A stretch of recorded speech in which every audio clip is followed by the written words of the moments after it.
TV station long le chakot thurna koiramdri corruption lebak sa lutwa pasha pasenda welfare scheme yang chaphopa ariga na oda bhajan bi ihan bi Facebook channel bi to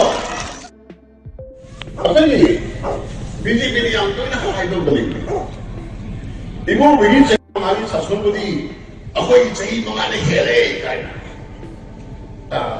ma'am ताकि तो ताव निको ma'am लावे TV लेशन लावे अरे मुन में ये गदी जुम में बा इमो begin चही तरह गाने दी दिने चही नहीं सरकार ने हेले चको थुरना कोयरमद्री करप्शन लेबाक से लुटवा पछा पछंदा welfare scheme yang chaphopa ariga na oda bhajan bi ihan bi Facebook channel bi to sido ba hiram da ibu bi Facebook pa ga mare si da sahi mga sa bhajan ne hele ba 10% ibu bi no journalist bi yang kina Leingakki Puthorakhre dagi jagat acha mo viral khara ka thap oil ba BJP ang divide Manipur natin, again, divide the tao niya ta. Pero tao ko rin. Manipur yung sigar, yung sakot Puthorakhre. Tapos ko din mo siya, BJP natin. Makita kaya siya rin tao mo siya. Alagi may mamak na pa yaw Masing-masing ka kumutot na yan, ay ba? BJP natin tigyan kang nagtukok, karam sa kung kamayan, di na sarkar, siya na rin no.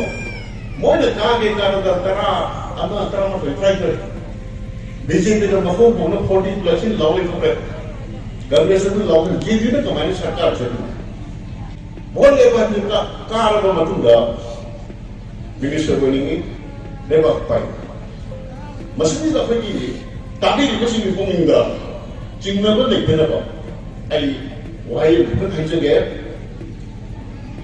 अपनी सरकार चलो मतुंगा Speak India da Bihar model into there. Manipur is a high but Bihar model say I gave you the officially member Oidri. Oidri Marana Karajinozari BJP Marana case in Thagari. Political party member already case to Yaribariva. Yamayona in Hamish Munation Day. GD he can actually. Symbol tingin mo naman siya mga kaya ginawa sa kanila ako'y alo ibu ko Suresh JDOगी मिरट ने काट पानी मंत्री से वही मानव पांचवा forest and the water supply से सोई ना हमने आई ना पीनी है तालो बिहार मॉडल दा अरे JDOगी सारी लीडर सोई ना फॉरेस्ट मंत्री इतनी की यार नो अरे क्या जाए ना चाहिए मुझे मत थाना लगा नहीं बात चाहिए सोई लो नहीं मुझे पानी तो नहीं हर एक नहीं हो Okay, jadi kalau dia dimensi misalnya dunia ni jadi seniori ama yori ada. PNG, sudah setuju wajar.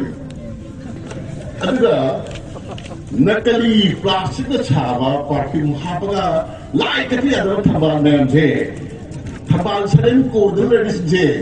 Awam dah ini terkait waktu terkait dia mau.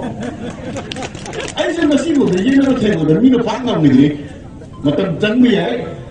Tiền chế một đợt phiếu, mà dùng cả tiền và thằng vẫn dùng kỳ đi nhiều có.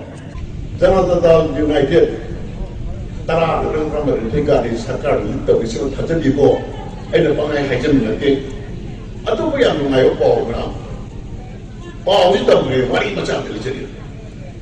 Ramai Mahabharata akan menjawab sila, board ini betul dah, aku bawa mungkin. Rawan ini kan ada Brahmadi board dia. Mahadev ni ni le, kerana tak apa kan tak apa tak batu tak batu tu banyak, tapi itu siapa banyak, makin napal lah meminta mana, macam pernah, amana ayu napal lah tu banyak macam ni hau diri. Ada seri hari na, lain yang pilih bawa board tu, kahen dah, aduga Vishnu na, macam apa na seri Ram Chandra perhula ada board ni dah, oh apa lagi tu, thajal agar rawat tu oh kena kaki Semua itu na hidup kita situ berhinjawa, waktu lagi mapasi.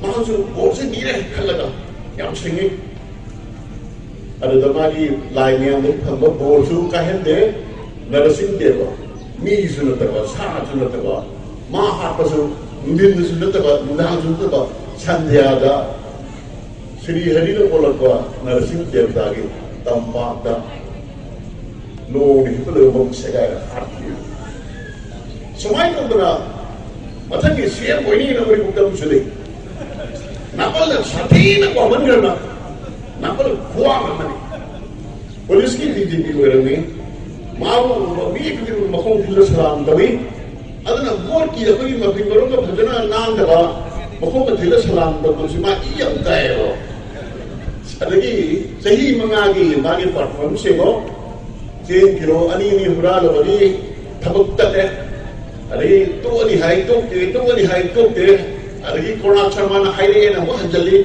ari Rajya Sabha ki election da BJP di, tapi tu na press conference tu BJP ki apa mo MLA ahum jo mu ching thui kan da sarkar se no kai dre, Maharashtra se national da na MP da boy de.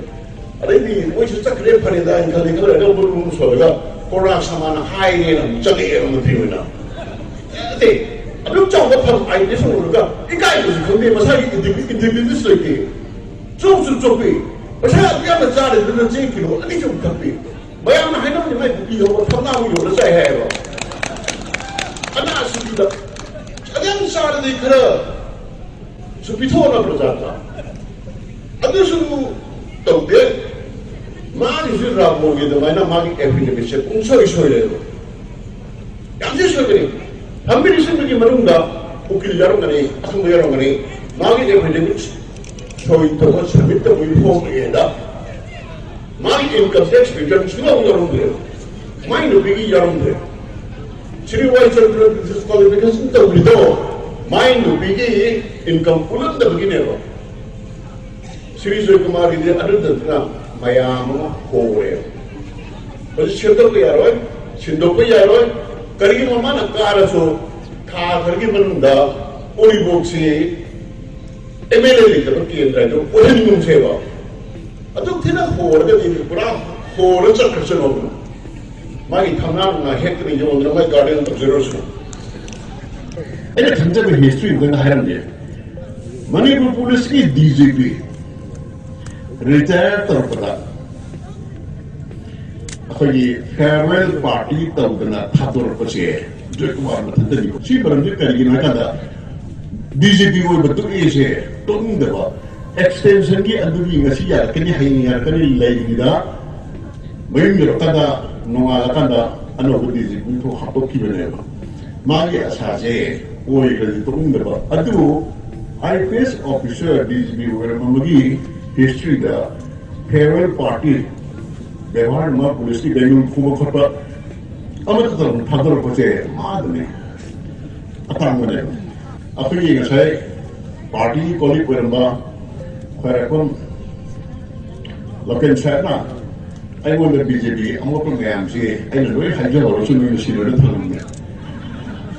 Itu pun tidak lagi, nasi dia hajar, mungkin mau lihat amat tu, masih banyak lokal dia, kalau mesti, kalau positif punya mana sih.